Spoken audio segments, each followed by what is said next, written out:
네, 이번 소식부터는 최진봉 교수와 함께 하도록 하겠습니다. 문재인 정부 고위공직자들의 재산 내역이 오늘 처음으로 공개됐습니다. 장하성 정책실장이 가장 많은 재산을 보유한 것으로 나타났다고 합니다. 자세한 얘기 나눠보도록 하겠습니다. 허만수 차장, 그러니까 오늘 재산 공개가 각 고위공직자들의 재산이 얼마나 있는지 전부 낱낱이 공개가 된 거죠. 예, 그렇습니다. 장하성 정책실장이 제일 재산이 많았다고. 예, 청와대 관료 중에 장하성 정책실장이 네. 93억 원, 93억 1962만 원으로서 제일 많은 재산을 가지고 있는 것 같습니다. 예, 그다음에 조국민적 수석도 대학 교수 출신인데 49억 원, 예금만 20억 원 정도의 재산을 가진 거고. 눈에 띄는 내용이 예금을 20억씩이나 가지고 있습니다. 예, 그렇습니다. 네.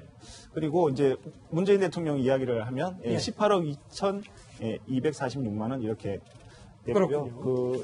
옛날 그 국회의원 시절에 비하면 한 3억 정도 이렇게 늘었다고 합니다. 늘었다고 하죠. 네. 그다음에 임종석 비서실장은 4억 원. 네. 은평에 있는 아파트 한 채, 뭐 이 정도 이렇게 재산이고. 그렇군요. 윤영찬 수석. 윤영찬 수석도 19억으로 뭐 만만치 않은 재력을 이렇게 보여줬는데요. 집이 두 채가 있는 것으로 그렇게 공개가 됐어요. 제가 얼핏 기억나는 게 그때 뭐 정치부 기자들하고 얘기하면서 내가 뭐 이렇게 빚을 많이 졌는데 네이버 부사장 하면서 그게 얼추 갚아가지고 이제 좀 그 국가를 위해서 봉사를 하고 싶다 뭐 이런 식으로 얘기를 한 적이 있는 것 같아요.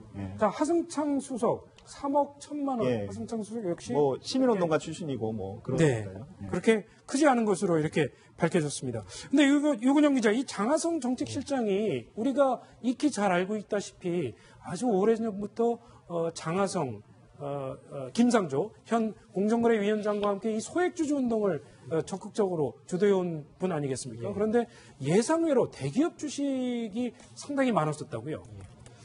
예, 그 얘기만 딱 들으면은 뭐 대기업 개혁하시려는 분들이 대기업 주식이 왜 이렇게 많아?라고 생각하실 수 있는데요.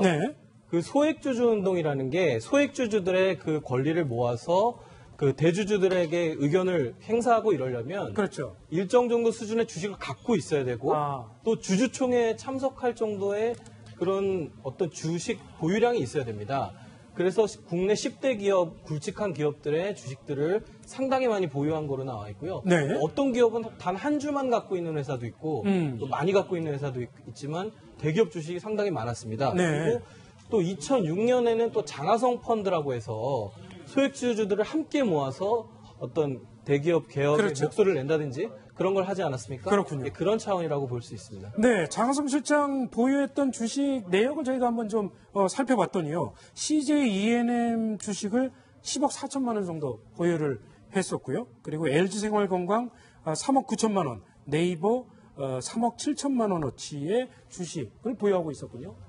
여기 방송 들어오기 전에 좀 확인을 해봤는데 그 인사혁신처 규정 때문에 임명된 지 한 달 안에는 모든 상장 주식을 매각하거나 또 백지 신탁을 해야 된다고 합니다. 그래서 장 실장도 사실상 비상장 주식을 제외하고는 다 현금화를 시킨 상태라고 볼 수 있습니다. 다 매각했다고요? 그렇지만 그것은 이제 본인이 고위공직에 임명됐으니까 어쩔 수 없이 이렇게 한 거고요. 자의에 의해서 매각한 건 아니고 그거 상당히 그 대기업 주식 가지고 거래를 많이 했던 건 사실인 것 같고요. 장하성 실장 같은 경우에는 그 평소에 이제 대기업 때문에 한국 사회가 불평등해졌다. 그래서 뭐 청년이 분노해야 된다. 뭐 이렇게 얘기를 했었는데 본인은 뭐 대기업 주식 가지고 저렇게 재산을 불렸는 거 아니냐. 뭐 이런 좀 논란이 좀 나올 것 같습니다.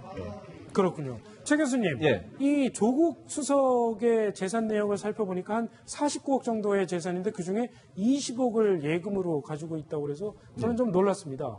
예금을 왜 이렇게 많이 가지고 있는 이유가 있는지. 뭐 특별히 뭐 모르겠어요. 왜 예금을 많이 했는지 모르겠지만 일반적으로 이제 우리나라 공직자들 보면 대체로 땅이나 집이나 뭐 아파트나 이런 게 많지 않습니까? 그런데 조국 수석 같은 경우에는 이제 부인 명의로 예금이 좀 많고요. 본인도 예금이 한 5억 정도 있는 것 같고 그래서 총 예금 뭐 그다음에 보험 이런 부분들이 한 20억 1,694만 원 정도 되는 것 같은데 뭐 본인의 특별한 재산 관리의 어떤 방법이라고 볼 수 있겠죠. 근데 이제 외국의 보통 외국 그 공직자들 보면 대체로 건물보다는 주로 주식이나 이런 게 많습니다. 예금이나 주식이 훨씬 많은데 그게 이제 외국의 공직자들의 대체의 모습이거든요. 그래서 이제 조국 수석 같은 경우도 아마 그 본인이 아마 돈을 이렇게 모으는 방법이 예금에 주로 하는 것 같고 건물이나 이런 부분은 조금 적은 게 아닌가 하는 생각이 듭니다. 그렇군요. 또 조국 수석의 그 재산 목록에서 아주 좀 흥미로운 부분이 있는데요.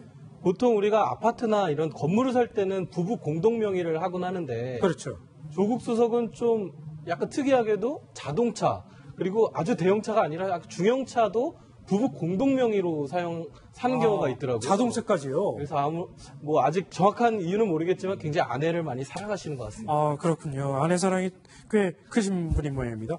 윤영찬 수석 같은 경우도 보니까 예금을 상당히 많이 가지고 있는 걸로 조사가 됐는데 이 현금을 좋아하시는 분들이 많은 모양이에요. 예, 예금이 6억 8천 정도로 이렇게 신고를 했네요. 그리고 주식을 2억 5천 이렇게 신고했고요. 그 부동산 한 10억 정도 이렇게.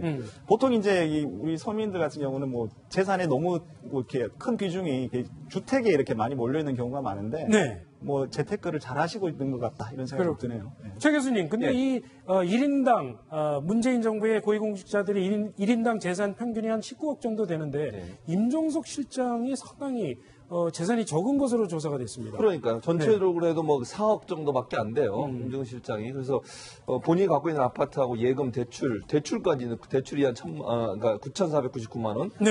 그래서 차량도 2006년식이고 그래서 별로 다른 공직자에 비해서 훨씬 적은 그런 재산을 갖고 있는데 아마 임종석 실장이 다른 재테크를 별로 못해서 그랬나 뭐 그런 생각도 들고요. 그냥 뭐 단순하게 돈 받아서 예금하고 또 저분이 이제 국회의원 그만두시고 또 잠깐 노신 적도 있잖아요. 네. 쉬신 적도 노신다는 표현은 좀 그렇고 쉬신 적도 있는데 그때 뭐 임금이 없었고 이러다 보니까 아마 예금이 많이 늘지 않았지 않나 하는 생각이 듭니다. 그렇군요. 이 문재인 대통령의 경우에 재산이 한 18억 정도로 조사가 됐는데 특이한 점이 이 아들 문준용 씨의 재산 공개는 거부를 했습니다. 그러니까 이 직계 자손의 경우에도 재산 공개를 거부는 할 수 있는 거죠. 그러니까 재산을 공직자와 별도로 독립적으로 운영할 경우에는 관례적으로 좀 공개하지 않는 사례가 있어 왔고요. 네. 대통령도 이제 그런 것을 취한 것으로 보입니다. 네. 그렇군요. 허만수 차장. 문준영 씨 같은 경우에는 제가 좀 할 말이 있어요. 왜냐하면 그 대선 직전에 제가 취재를 했는데 문준영 씨가 그 아파트 한 채를 가지고 있어요. 자기 이름으로. 그래서 이제 그 아파트의 그 자금 내역이 그때 당시에 좀 놀고 있었던 시절이 좀 있어가지고 돈을 어디서 났냐 이렇게 이제 물어봤는데 그러니까 이제 문재인 대통령 후보 쪽에서 하는 얘기가 그 이제 양가 쪽에서 도와줘가지고 그렇게 뭐 집을 장만하게 됐다 그렇게 얘기했어요. 그래서 뭐 증여세 문제라든지 뭐 그런 얘기가 좀 논란이 있었습니다. 대선 당시에. 그리고 대통령의 그 재산이 그 19대 국회의원 퇴임했을 때보다 한 3억 정도 늘었지 않습니까? 그렇죠. 이제 거기에 대해서 아직 뭐 어떻게 는 거에 대해서 아직 기사들이 많이는 안 나왔는데요. 그 법무법인 부산 지분을 갖고 계셨는데 그래요? 그것을 국회의원 끝나고 이제 매각이 처분하는 과정에서 그 지분 부분이 상당히 돈이 됐고 또 퇴직금이 또 있었다고 합니다. 네. 그리고 그 대선 과정에서 이제 대한민국을 말하다라는 그 저서를 출간했는데 상당히 많이 팔렸어요. 그런 책 인쇄 등 인쇄 수입이 세 가지 정도가 총 합쳐서 한 3억 정도 된다고 청와대가 오늘 밝혔습니다. 그렇군요. 허만수 차장, 또 한 사람 눈에 띄는 사람이 있었습니다. 윤석열 서울지검장이요. 재산이 한 64억 정도 되는데 저는 깜짝 놀랐습니다. 이렇게 생각 외로 굉장히 많은 재산을 가지고 있었는데 근데 본인 명의의 재산은 그렇게 많지 않다면서요? 예, 본인 명의 재산은 2억 7천여만 원이고요. 나머지는 모두 이제 부인 재산이 나타났습니다. 그러니까 본인 명의의 재산은 전체 재산의 4% 정도 이 정도이고요. 근데 좀 한 가지 좀 재밌는 게 뭐냐면 그 부인 명의의 재산으로 뭐 주상복합 아파트도 있고요, 가락동의 아파트도 있고 뭐 예금도 많습니다. 그런데 또 사인간 채권이 20억 원이 있어요. 그러니까 사인간 채권이라는 게 조금 우리가 좀 생소한 얘기인데 그렇습니다. 그렇군요. 윤석열 지검장 뭐 법조계에서는 소문입니다.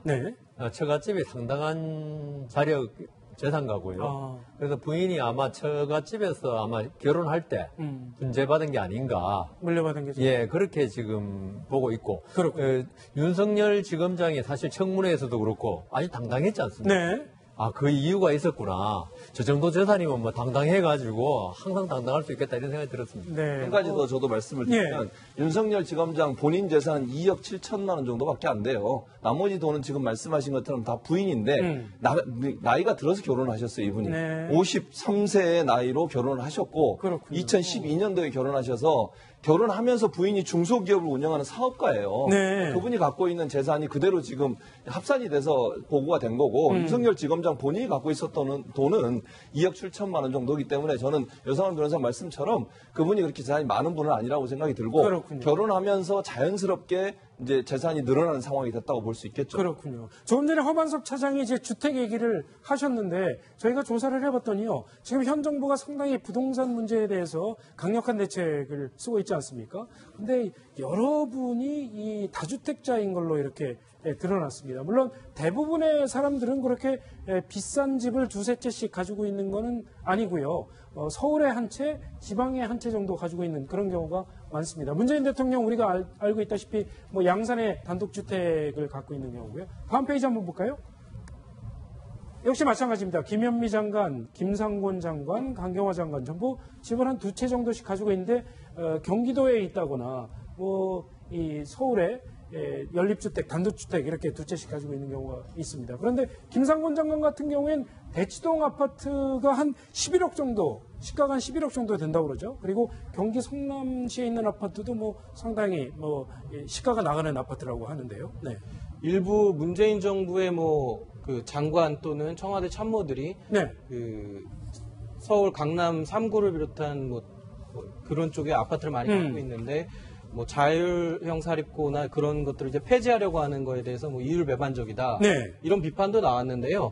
그 최근에 좀 취재를 해보니까 그 지금 파리 부동산 대책도 그렇지만 내년 4월 양도세 중과세 전까지 다주택자들한테 이렇게 집을 팔아라고 유도하고 그렇게 있죠. 공고하고 있죠. 네. 그래서 청와대 참모들이 실제로 집을 많이 내놨다고 합니다. 아, 그래요? 예. 네. 그래서 만약에 처음 파는 관료가 나오면 좀 큰 뉴스가 되지 않을까 생각이 듭니다. 근데 지금 시장에 내놔도 집이 잘 안 팔린다고 하는데 그거 참 그러게요. 큰일입니다.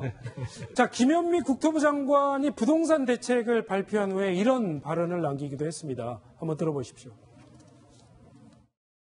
이번 정책의 특징을 쉽게 말하면 집이 많이 가진 사람들은 좀 불편하게 되는 겁니다. 자기가 꼭 필요해서 사는 거 아니라면은 집을 파는 게 좋겠다. 내년 4월까지 우리가 시간을 드렸으니까 파시면 양도소득세 과세를 피할 수 있습니다.